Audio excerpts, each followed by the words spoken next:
हैं, 3 सवाल है, जो भी सवाल क्वेश्चन में पूछे जा रहे हैं, make the proper issue, make the proper law point कि कौन से कानून के प्रावधान इसमें इन्वॉल्व है। उसके बाद केस लॉज पे आओ कि कौन से केसेस इस चीज से रिलेट करते हैं।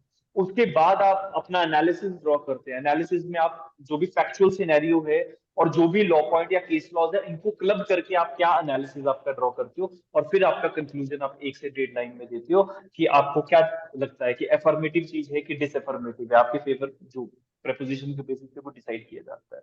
तो अगर मार्क्स फेच करने हैं तो आयरट फॉर्मूला अडॉप्ट करना पड़ेगा। आप कॉलेज वाले तरीके से पेपर नहीं लिख सकते।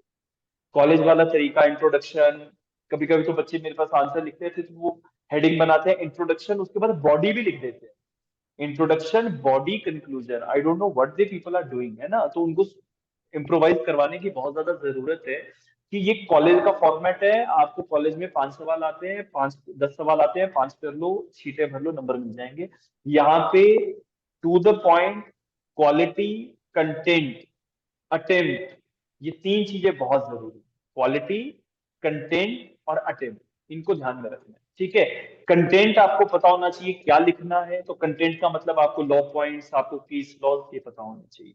क्वालिटी कैसे मेंटेन करनी है आंसर, तो क्वालिटी मेंटेन करने के लिए प्रेपोजिशन बेस्ड क्वेश्चंस में आयरैक फॉर्मूला अडॉप्ट किया जाता है, ठीक है। इशू फ्रेमिंग करो, लॉ पॉइंट्स को असेस करो, कौन कौन से लॉ पॉइंट्स हैं, केस लॉज को बताओ। बच्चे क्या करते हैं, सबसे बड़ी गलती है आप लोगों की ये, अगर आप ऐसा करते हैं तो उसको कृपया करके हाथ जोड़ के विनती है मत करें कि आपने अगर क्वेश्चन शुरू किया, आप सब कुछ धाए धाए करके लिख गए और लास्ट में कंक्लूजन कर दिया, फिर केस लॉ डाल दिया, केस लॉ में भी नाम छोड़ा और अगले केस क्वेश्चन पे चले गए। ये आपको कोई जल्दबाजी नहीं है आंसर्स लिखने की, ठीक है। आपको सिलेक्ट तभी किया जाएगा अगर आंसर में क्वालिटी है। आंसर में क्वालिटी नहीं है, कोई नंबर नहीं देगा।